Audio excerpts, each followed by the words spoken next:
하나님께서 우리에게 또다시 새로운 한 해를 허락해 주셨습니다. 우리 주위의 분들과 서로 인사를 나누겠습니다. 우리 기쁜 마음으로 인사 나누겠습니다. 새해 복 많이 받으십시오. 아케마시테 오메데토 고자이마스. 고도시모 도저 요로시쿠 오네가이시마스.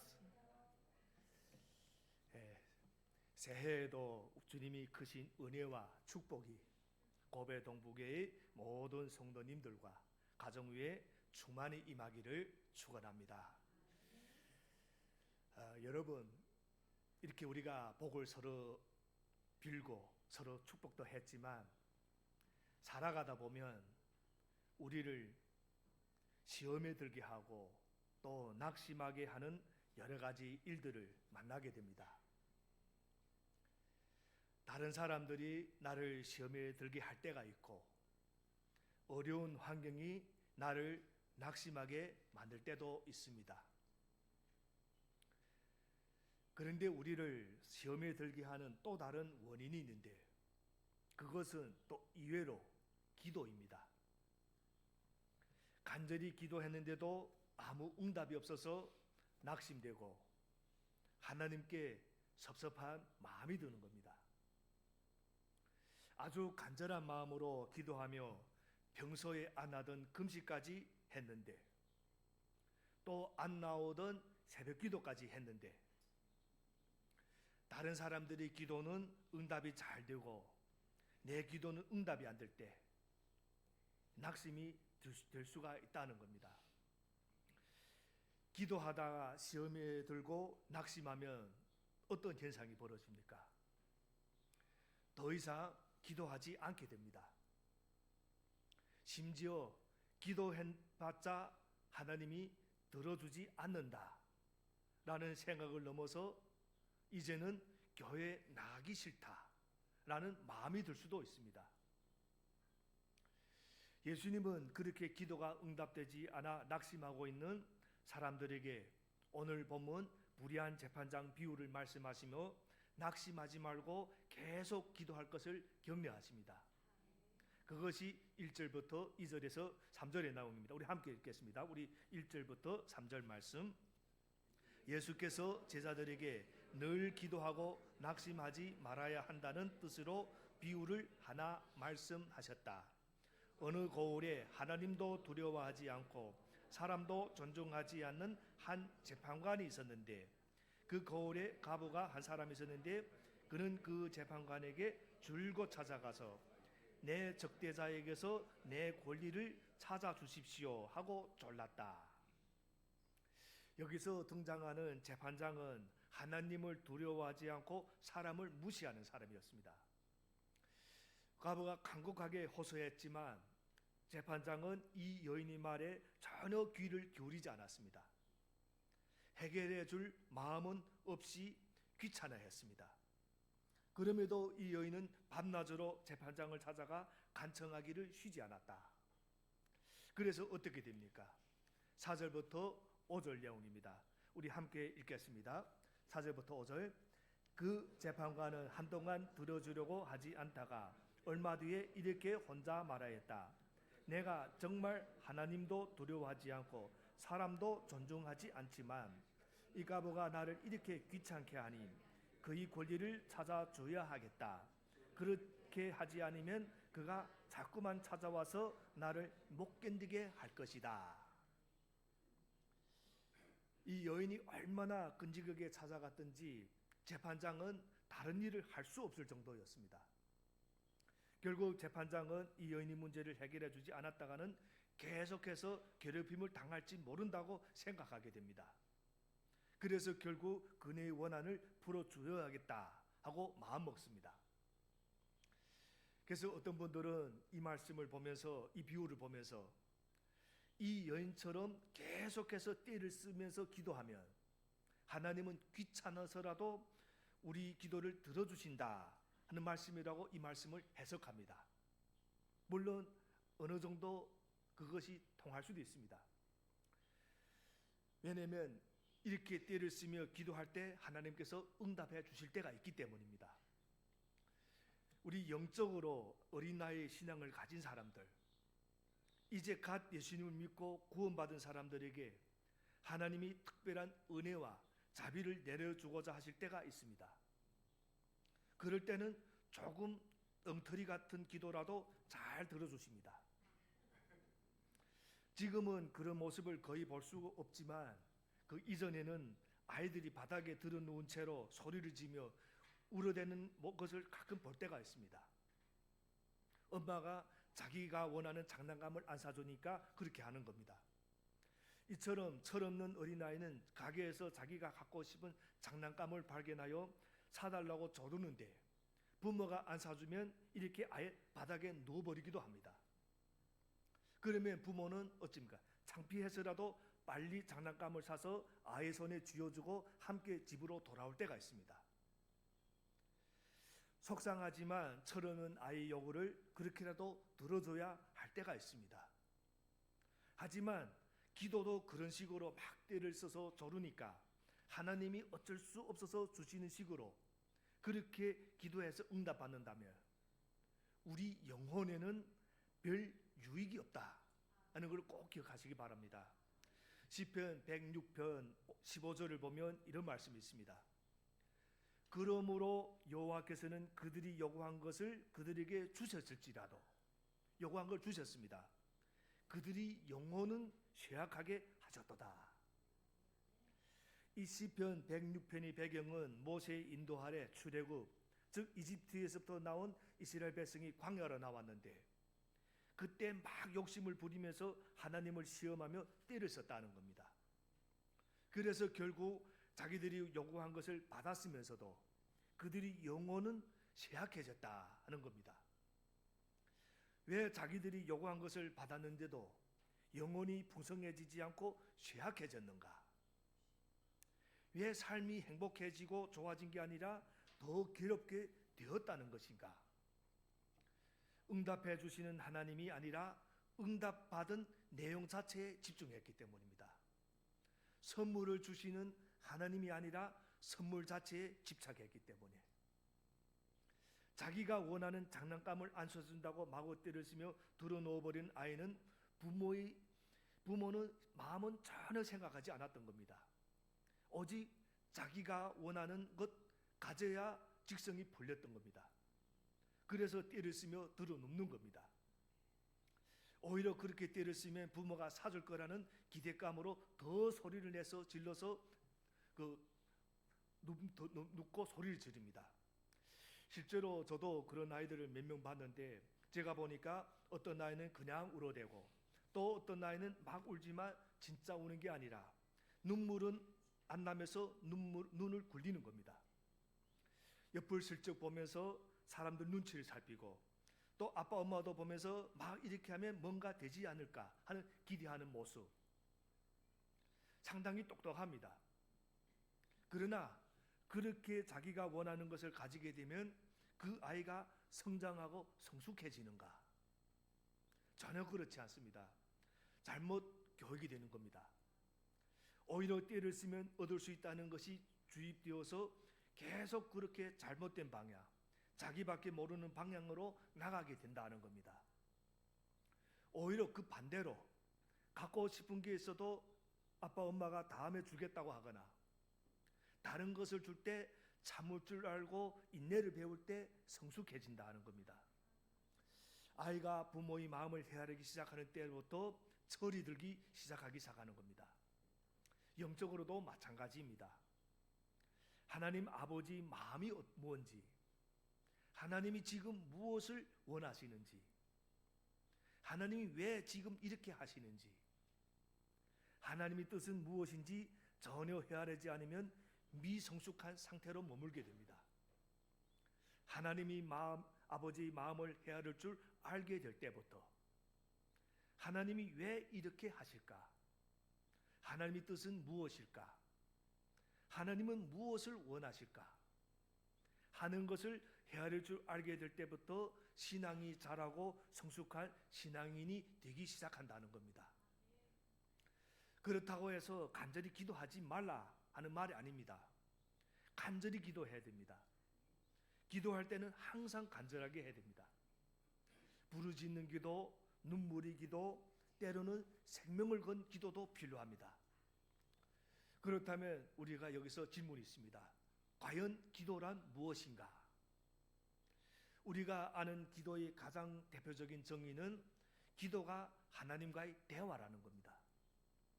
그래서 기도는 하나님과의 사귐이고 친밀한 교제입니다. 한마디로 관계라 하는 겁니다.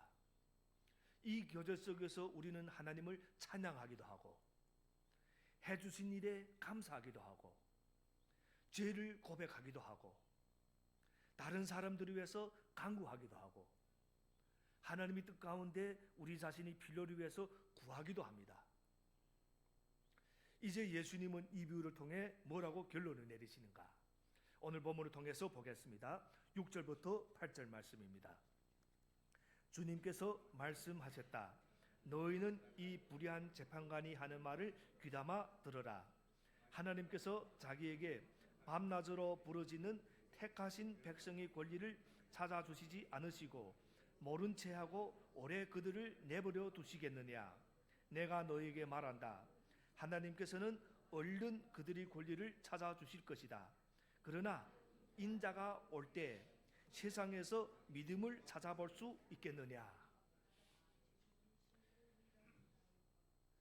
불의한 재판장이라도 자기와 아무 상관이 없는 한 여인의 간청을 번거롭게 여겨서 들어주는데 사랑이 하나님께서 하나뿐인 외아들의 피값을 통해 구원하신 자녀들의 기도에 응답해 주시지 않겠느냐 하는 말씀입니다. 그러니까 우리 아버지이신 하나님께서 항상 당신을 찾는 자녀의 기도를 들어주시지 않을 리가 없으므로 낙심하지 말고 하나님과의 관계 안에서 살며 기도하라 하는 말씀입니다. 여기서 중요한 말이 뭡니까? 하나님이 우리 아버지시라 하는 말씀입니다. 그런데 7절에 보면 중요한 말이 있습니다. 그것이 무엇인가? 밤낮으로 부르짖는 택하신 백성. 하나님과의 관계 안에서 하나님께 늘 부르짖는 사람이 되는 것이 중요하다는 말씀입니다. 하나님과의 관계 안에서 택하신 백성이라 말은 누구는 택하시고 누구는 택하지 않은 것을 강조하는 표현이 아니라 하나님과 관계가 있는 사람들이라 하는 겁니다. 하나님을 아버지로 모시고 하나님과 사랑의 관계 속에서 살아가는 사람들을 말합니다. 하나님은 우리와 끊임없이 교제하기를 원하시는 아버지 하나님이십니다. 그러므로 아버지와의 관계 안에서 살아가면 기도가 당장 응답이 되지 않는다고 해서 우리가 낙심할 필요가 없다는 겁니다. 나를 향한 아버지 마음을 믿는다면 때를 쓰기보다는 간절히 아뢰며 소망 가운데 기다리게 됩니다. 어떻게 그럴 수가 있는가? 나를 향한 그분이 선한 뜻을 믿기 때문에 나를 자녀로 받아주실 정도로 나를 사랑하시는 아버지께서 나를 분명히 인도해 주신다는 사실을 믿을 수가 있기 때문입니다. 로마서 8장에 보면 사도 바울이 그런 이야기를 하는데 하나님은 우리에게 가장 소중한 것을 주셨다는 겁니다. 가장 소중한 존재 예수 그리스도를 주셨다고 합니다. 우리를 위해 그의 생명을 주셨다고 합니다. 가장 좋은 것, 최고의 것을 내어주신 분이 그보다 못한 것이나 시시한 것을 왜 주시지 않겠느냐고 합니다. 그래서 십자가가 중요합니다. 예수님이 십자가 위에서 우리를 위해 죽으시고 또 부활하심으로 우리를 구원하셨기 때문에 이 십자가가 하나님이 우리를 향한 사랑을 보여줍니다. 그래서 하나님이 나를 향한 사랑이 이심될 때, 이심이 생길 때 십자가를 보면서 그 이심의 문제를 해결해야 되는 겁니다. 최고의 것을 주신 하나님이 왜 그보다 못한 것을 안 주시겠는가를 확인할 수 있는 자리가 어디입니까? 바로 십자가라는 겁니다. 그런 면에서 볼 때 기도는 믿음이라고 할 수 있습니다. 그래서 예수님은 이 비유를 마치면서 맨 끝에 뭐라고 하셨습니까? 8절 하반부를 보면 그러나 인자가 올 때에 세상에서 믿음을 찾아볼 수 있겠느냐?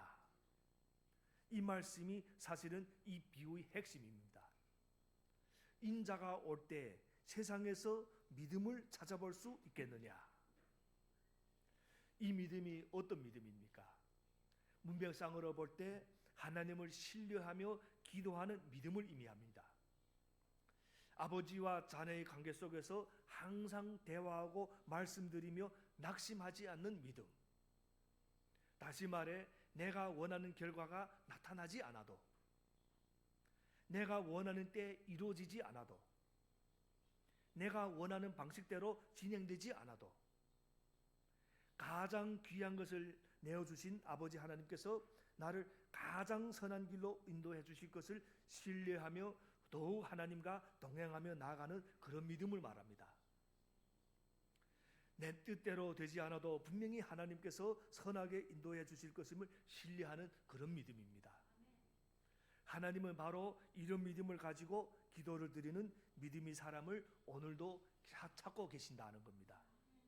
그저 자기 뜻대로만 되고 자기가 원하는 것만 되는 것을 원하는 기도가 아니라 예수님이 가르쳐 주신 기도대로 하나님의 뜻이 하늘에서 이루어진 것처럼 이 땅에서도 이루어지기를 구하는 바로 그런 믿음의 사람을 찾고 계신다.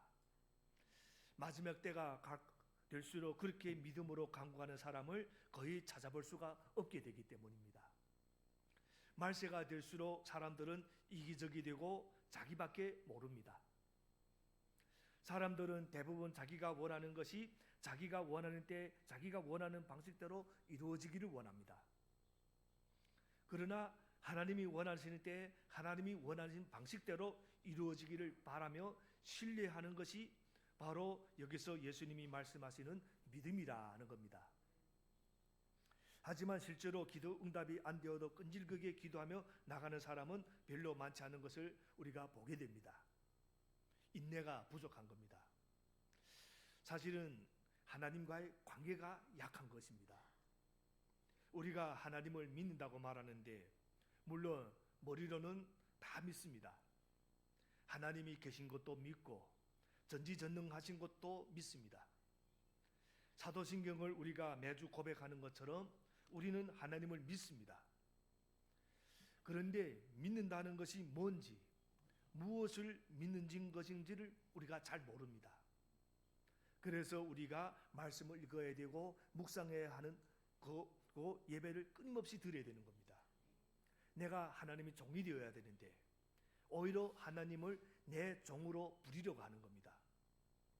그래서 기도가 응답이 안 되면 쉽게 포기하거나 낙심하거나 분노합니다. 우리가 신앙생활을 하다가 왜 실망하고 낙심하며 화가 납니까?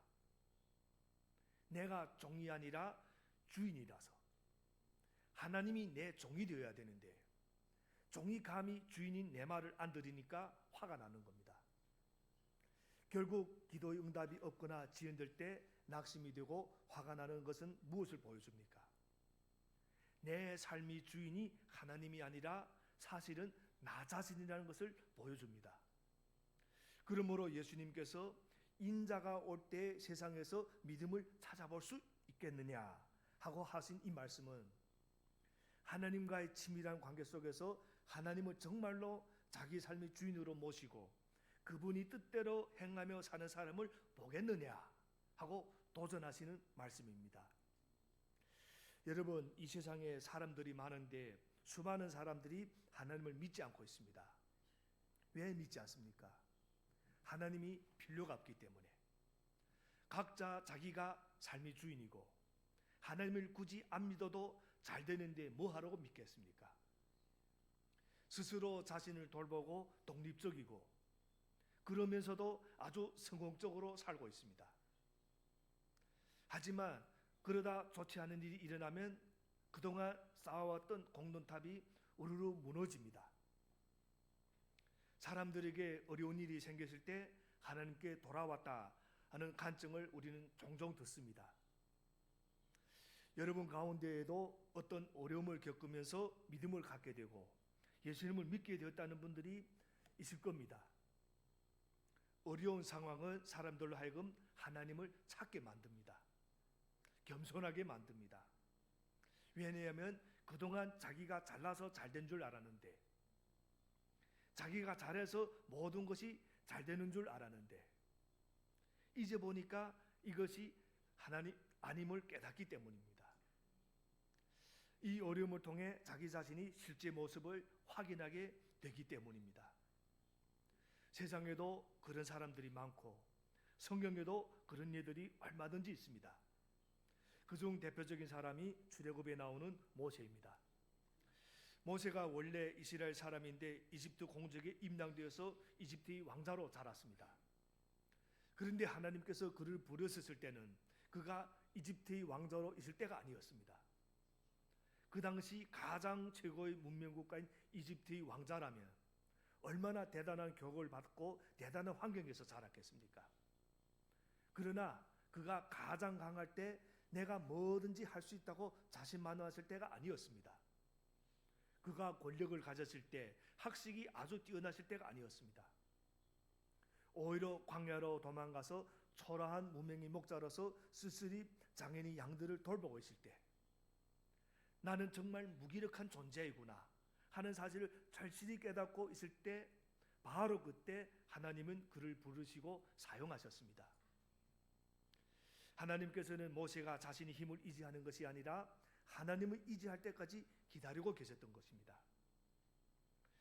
여러분, 혹시 기도하다가 응답이 오지 않거나 하나님이 내 기도를 거절하셨다고 생각하여 낙심할 때 두 가지를 꼭 점검해 보시기를 바랍니다. 첫째는, 나는 하나님과의 관계에 있어서 정말로 아버지와 자녀의 사랑의 관계 속에서 살아가고 있는가? 이것을 꼭 점검해야 됩니다. 지금 하나님이 정말 나의 아버지이신가? 그래서 하나님과 사랑의 관계에 있는가? 이것을 점검하는 것. 두 번째는, 누가 내 삶이 진짜 주인인가를 점검해야 됩니다. 나는 누구의 뜻이 이루어지기를 추구하며 사느냐 하는 겁니다. 물론 내가 원하는 것이 하나님이 원하시는 것과 일치할 때도 많이 있습니다. 그런데 그렇지 않을 때도 또 많이 있습니다. 그래서 내가 원하는 이것, 내가 기도하는 이것이 정말 하나님의 뜻과 맞는가? 다시 말해, 하나님이 내 삶의 주인인가 아니면 내가 내 삶의 주인인가? 이 두 가지를 꼭 점검해 볼 필요가 있습니다. 하나님과의 사랑의 관계에 살고 있는지, 또 진짜 주인이 누구인지, 이 두 가지 질문에 대한 답을 정직하게 찾고 답할 수 있다면 기도하다가 낙심할 일이 없습니다. 다시 말해, 기도했는데도 응답되지 않아도 낙심하지 않을 수 있는 비결, 그리고 계속 기도할 수 있는 비결은 하나님과 친밀한 사랑의 관계 속에서 살아가고 하나님을 나의 주인으로 모시고 사는 것. 19세기 유명한 영국의 설교자 찰스 스펄전 목사님은 이렇게 말했습니다. 10년 염려하는 것보다 10분 기도하는 것이 낫다. 유명한 말씀입니다. 솔직히 가만히 생각해 보면 이거 어떡하지, 큰일 났네 하고 염려하는 시간이 하나님께 기도하는 시간보다 훨씬 길다 하는 것은 우리 삶을 통해서 너무나도 잘 알고 있습니다. 우리 여러분도 기도하다 보면 이런 느낌이 들 때 있을 겁니다. 앉아서 기도하러 가면 왜 이렇게 시간이 안 가는가? 한참 기도하고 오래 시간이 갔다고 생각했는데 보면 한 10분, 5분 밖에 안 간 겁니다. 그런데 드라마를 보거나 재미있는 걸 보면 왜 그렇게 또 시간이 빨리 갑니까? 그런데 염려해도 똑같습니다. 시간이 빨리 갑니다. 염려하면. 그러나 10년 염려하는 것보다 10분 기도하는 것이 낫다는 것은 정말로 맞는 말이라는 겁니다. 이것은 10년의 걱정거리가 10분의 기도를 해결될 수 있을 만큼 기도의 능력이 강하다는 것을 뜻하기도 합니다. 따라서 우리는 어떤 순간에도 기도의 자리를 놓쳐서는 안 됩니다. 하나님께서는 기도를 통해 일하시기를 기뻐하시는 분이시기 때문에 새로운 한 해 우리 모두가 기도로 모든 것을 승부할 수 있게 되기를 바랍니다. 그래서 우리가 기도해봤자 소용이 없다, 기도해도 응답이 안 된다, 이 말을 절대 조심해야 됩니다. 그것은 기도해도 안 되는 것이 아니라 내가 하나님 뜻대로 기도하지 않기 때문일 가능성도 있기 때문에 하나님은 결코 본문에 나오는 불의한 재판장과 같은 분이 아니십니다. 우리가 기도할 때 귀찮아하는 때가 한 번도 없으십니다. 오히려 우리가 입술을 열어 기도하기만을 간절히 기도하려고 계십니다. 얘는 왜 이렇게 기도를 안 하는가? 빨리 좀 기도했으면 좋겠다라고 하십니다. 기도가 뭐라고 했습니까? 대화. 얘는 왜 나와 이렇게 대화하기가 싫어하는가? 나와 대화를 좀 하면 좋겠다 하고 기다리고 계시는 겁니다. 많은 사람이 기도에 대해서 또 오해하는 것이 있습니다. 하나님은 나의 상황을 다 알고 계시고 또 얼마든지 나를 인도해 주실 능력이 있으시기 때문에 내가 귀찮게 기도로 아리지 않아도 다 알아서 해주셔야 한다고 생각하는 것, 얼핏 보면 아주 믿음이 있는 것처럼 보입니다. 물론 하나님은 우리가 구하기 전에 이미 우리가 원하는 것이 무엇인지 또 우리에게 무엇이 필요한지를 다 아십니다. 그럼에도 하나님은 우리가 기도하기를 원하십니다. 왜 그런가? 하늘나라의 영적 원리를 그렇게 정해 놓으셨기 때문에 우리는 기도하고 하나님은 일하시는 것, 그런 원리를 세우신 겁니다. 그것이 은혜입니다. 그래서 이런 말도 있습니다. 우리가 일하면 우리가 일하는 것이지만 우리가 기도하면 하나님이 일하신다. 바로 이 원리. 물론 하나님의 뜻대로 기도할 때 하나님이 역사하십니다. 그래서 기도는 우리가 할 수 없는 불가능한 일을 전능하신 하나님께서 하시도록 자리를 내어드리는 것. 그래서 기도의 비밀을 아는 사람은 기도가 부담이 아니라 하나님이 놀라운 구원 역사에 동참한다는 벅찬 감격과 사명감을 가지고 기도하기를 쉬지 않는 겁니다. 그래서 기도의 비밀을 아는 사람은 어떤 순간에도 낙심하지 않고 기도하며 살아가게 됩니다. 때로는 기도응답이 더디거나 안 되더라도 신실하신 하나님께서 나를 가장 선한 길로 인도하실 것을 믿기 때문에 기도의 자리를 포기하지 않습니다. 그러나 이 기도의 비밀을 알지 못하면 아무리 기도하자고 해도 기도하지 않습니다. 왜냐하면 사탄이 또 옆에서 속삭이기 때문입니다. 뭐 그리 기도하나? 응답되지도 않는데 왜 기도하는가? 이 속삭이는 유혹에 금방 넘어가서 기도를 멈추고 맙니다. 하나님은 오늘도 우리 기도를 통해 일하기를 원하십니다. 병들어 고통 중에 있는 사람을 치유하기를 원하십니다. 우리 기도를 통해서 또 그렇게 일하시기를 원하십니다. 특히 합심해서 하는 기도를 너무나도 기뻐하시며 역사해 또 주십니다. 왜냐하면 그런 기도야말로 하나님 뜻에 맞는 기도이기 때문입니다. 그래서 하나님은 오늘 본문에 나오는 이 불의한 재판장처럼 일을 귀찮아하시는 것이 결코 아닙니다. 우리가 기도하면 귀찮아한다, 그렇지 않다는 겁니다. 오히려 능력과 사랑의 아버지로서 우리를 적극적으로 돕기 원하십니다. 하나님께서 이런 분이시기에 우리는 더 이상 기도하다가 낙심할 필요가 없다. 지금까지 기도하며 흘린 모든 눈물, 또 기도가 응답되지 않아 괴로워하던 것까지 하나님께서는 다 보시고 세워주신다는 것. 하나님은 특히 우리 그 기도의 눈물을 다 보고 계십니다. 그래서 우리가 천국에 갔을 때 가장 큰 특징 중 하나가 무엇입니까? 하나님이 우리 눈에서 눈물을 닦아주신다. 요한계시록 21장 4절, 그들이 눈에서 모든 눈물을 닦아주실 것이니 다시는 죽음이 없고 슬픔도 울부짖음도 고통도 없을 것이다. 이런 것들이 다 사라져버렸기 때문이다. 여러분, 하나님께서는 결코 우리를 외면하거나 모른 척 하시는 분이 아니시라는 걸 꼭 기억하시기 바랍니다. 우리를 위해 일하시기를 기뻐하시고 우리를 위해 한 번도 졸지도 주무시지도 쉬지도 않으시는 분이십니다. 그러므로 새로운 한 해는 더욱더 하나님과의 관계를 회복하고 하나님과의 치밀한 관계 속에서 매일 살아가는 저와 여러분이 되시기를 주님 이름으로 축원합니다. 기도하겠습니다.